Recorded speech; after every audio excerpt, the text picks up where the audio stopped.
बोल गणेश भगवान की जय, बोल हर हर महादेव की जय, बोल मासी पुराण की जय।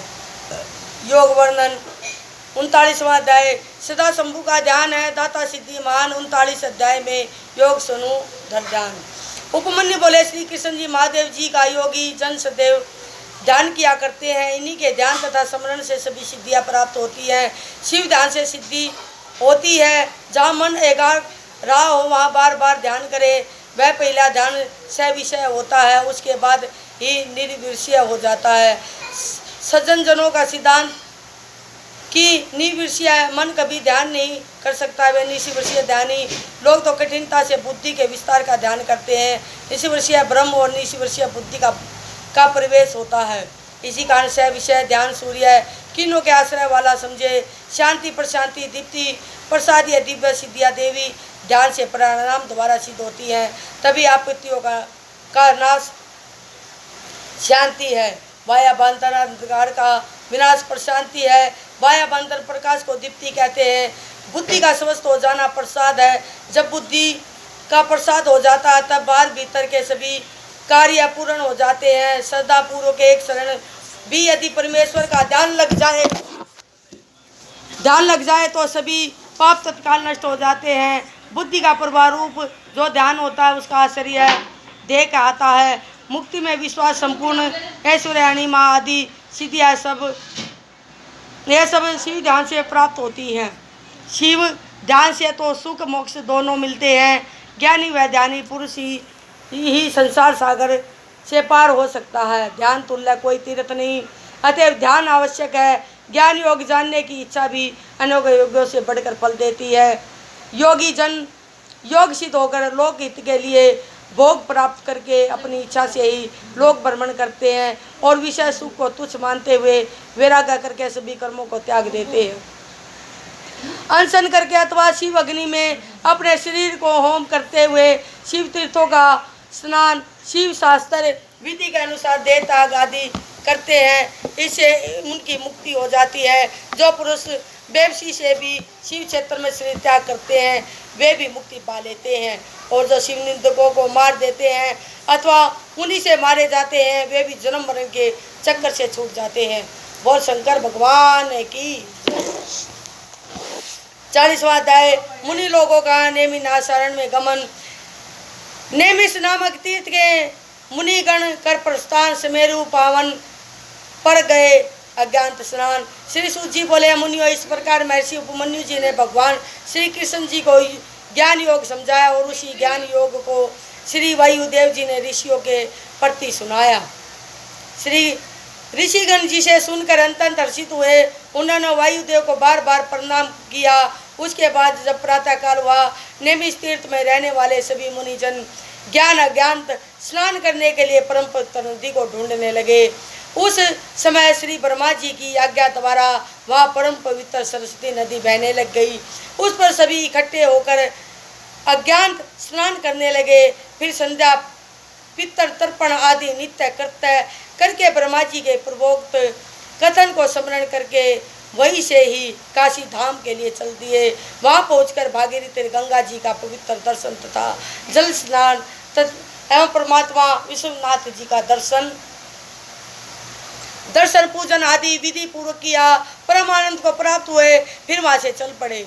तब उन्हें एक परम दिव्य सा अद्भुत प्रकाश दिखाई देने लगा। वह इस प्रकार का तेज था जिसे हजारों पशुपात की सिद्धियां प्राप्त भस्मधारी मुनि जिन विलीन हो रहे हैं। उसके बाद वह तेज भी विलीन हो गया। इतना देखते ही नेमि नासारण के सभी मुनि अचंभित हुए। तब शीघ्र ही ब्रह्मा जी के दर्शनार्थ चल पड़े। ब्रह्मलोक में सभी मुनि ब्रह्मा जी की सभा में प्रविष्ट हुए और उन्हें प्रणाम आदि करके बैठ गए। तब ब्रह्मा जी ने कहा, मुनियों सुनाओ, आनंद मंगल में तो हो ना। मैंने आप लोगों का वृत्तांत वायुदेव द्वारा सुन लिया है। अब यह बताओ कि वायुदेव जी के चले जाने पर फिर तुमने क्या किया। यह सुनकर मुनि बोले, पितामह, जब वायुदेव वहाँ से पधार आए तब हम सब ने यज्ञ समाप्त करके ज्ञान स्नान किया। फिर श्री गंगा जी से होते हुए काशी में पहुँचे। वहाँ गंगा स्नान विश्वनाथ दर्शन सब पूजन करके जब वहाँ से हम चलने लगे तो हमें एक दिव्य तेज दर्शन हुए। उस तेज में सैकड़ों तपस्वी विलीन होते दिखाई देते थे, फिर भी वह तेज स्वयं विलीन हो गया। हमें इसका मान आश्चर्य हुआ, इसी कारण हम लोग आपके चरणों में उपस्थित हुए हैं। यह सुनकर ब्रह्मा जी बोले, ऋषिगण, इस प्रकार के दर्शन से तुमको शीघ्र दिव्य लोक की प्राप्ति होने वाली है, क्योंकि बहुत काल तक योगों द्वारा भगवान शंकर जी को आप लोगों ने संतुष्ट किया है। तभी तो आप लोगों के श्रेष्ठ आचरण तथा अर्चन द्वारा प्रसन्न होकर शंकर भगवान ने आपको उस दिव्य तेज के दर्शन कराए। उस तेज में प्रवेश करने वाले पाशुपत व्रतधारी मुनि लोग थे। उसी तेज ने इस संकेत द्वारा आपको ज्ञान दिया कि तुम लोग भी अब पशुपात व्रत धारण करो, मोक्ष प्राप्ति हो। अब तुम लोग शीघ्र सुमेरु पर्वत पर चले जाओ। वहाँ मेरे ज्येष्ठ पुत्र सनत कुमार जी श्री शंकर जी के आने की राह देख रहे हैं, क्योंकि यही सनत कुमार सर्वप्रथम अपने आप को योगी राज मानने लग गए हैं। उनका आह्वान था, तभी तो नम्रता सही रहित थे। जब वहाँ भगवान शंकर जी आए तो अपने अभिमान के हेतु उनका कुछ भी आदर स्वागत नहीं किया। यह देखकर शिव जी के पार्षद नंदी जी ने क्रोध में आकर श्राप दे दिया कि ऐ सनत कुमार, तुमने भगवान शंकर जी का आदर सत्कार नहीं किया, इसी कारण तुम इस अभिमान का फल उठाओ। ऊँट की योनि में तुम्हारा जन्म होगा। ब्रह्मा जी बोले, उस समय इस प्रकार के पाप से मुक्ति दिलाने के हेतु मैंने श्री पार्वती जी की आराधना अर्चना की, जिसे शंकर जी संतुष्ट हुए और सनत कुमार जी की ऊँट योनि से मुक्ति हुई। तब प्रसन्न हो नंदी जी के प्रति यह भी कहा कि अपराध के कारण सनत कुमार जी दंड तो पा चुके, अब उनको मेरे परम ज्ञान का उपदेश भी दो, जिससे वह मेरे स्वरूप को समझ सके। और ब्रह्मा जी के ज्येष्ठ पुत्र होने के कारण मेरे परम तत्व का उनको पूर्ण ज्ञान होना चाहिए। वे अब मेरी आज्ञा द्वारा तुमको अपना गुरु मानेंगे और धर्मराज के पद पर तुमको अभिषिक्त करेंगे। है ऋषिजन, भगवान शंकर की आज्ञा सुनकर नंदीश्वर जी ने यह बात स्वीकार कर ली। अब वही सनत कुमार जी नंदीश्वर जी की संतुष्टि के लिए सुमेरु पर्वत पर अचल भाव से तप में संलग्न हुए। अतः तुम भी शीघ्र उनके पास पहुंच जाओ, वहाँ तुम लोगों को नंदीश्वर के अव्यय दर्शन मिल जाएंगे। बोल शंकर भगवान की जय। 41वां अध्याय, मुनियों को मोक्ष। मुनि जन मुक्ति की कथा अनुपम सरल सुजान, भक्ति मुक्ति दोनों ले नर पावे कल्याण। बोल शंकर भगवान की जय। सुजी बोले, मुनि जन ब्रह्मा जी के वचन सुनते ही वे उनको प्रणाम करके श्री सनत कुमार जी के निकट पहुंचने के लिए सुमेरु पर्वत पर पहुंच गए। उनके शिखर पर एक सुंदर तालाब के समीप ही बहुत से मुनिजन तपस्या कर रहे थे। उस तालाब के उत्तर की ओर मृगशाला बिछाए श्री सनत कुमार जी अखंड समाधि में नीचे होकर तपस्या में संलग्न थे। इस प्रकार उनका दर्शन करके मुनिजन अत्यंत प्रसन्न हुए। फिर अपने नेत्र खोलकर श्री सनत कुमार जी ने ऋषियों को देखा और कहा कि यह ऋषिजन, आप लोग कहाँ से आ रहे हो? इतना सुनकर मुनिजनों ने अपना संपूर्ण वृत्तांत कहा।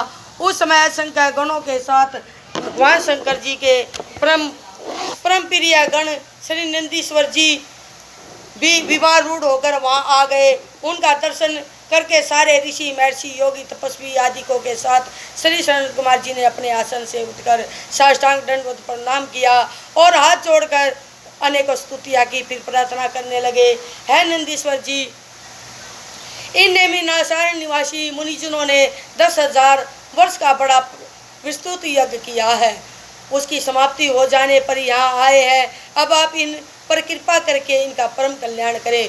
सुजी बोले, इस प्रकार श्री सनत कुमार जी ने के वचन सुनकर फिर नंदीश्वर जी ने उन मुनियों की ओर कृपा दृष्टि द्वारा देखा। फिर संसार के बंदरों से उन्हें मुक्ति दिलाई, शिव जी के दिव्य ज्ञान का उपदेश दिया। है ऋषियों, यह परम ज्ञान वेद व्यास जी को जाकर सनत कुमार जी ने सुनाया। फिर मेरे गुरुदेव श्री वेद व्यास जी ने यही परम ज्ञान मुझे दिया। अब आकर मैंने आप लोगों को सुनाया है। शिव पुराण की कथा एक बार भी सुनने से सभी पाप नष्ट हो जाते हैं, 2 बार सुनने से शिव भक्त हो जाता है, 3 बार से मोक्ष पद पा लेता है। इसी कारण कली काल में मोक्ष विलासी जन निरंतर ही इस शिव पुराण की कथाएं सुनते रहें और इनका पूजन करते रहें, क्योंकि इस पुराण की कथाओं द्वारा असंख्य ब्राह्मण क्षत्रिय वैश्य शूद्र आदि भोग एवं मोक्ष पाते हैं। बोल शिव शंकर भगवान की जय। जय गौरी शंकर की जय। हर हर महादेव की जय। बोल शिव शंकर भगवान की जय। यहाँ पर यह शिव महापुराण संपूर्ण होती है। बोल शिव शंकर भगवान की जय। बोल हर हर महादेव की जय। 21/8/2021 को शिव पुराण का हवन है और प्रसाद है। आप सभी आकर हवन में पधारे और प्रसाद ग्रहण करें। बोल हर हर महादेव की जय। बोल हर हर महादेव की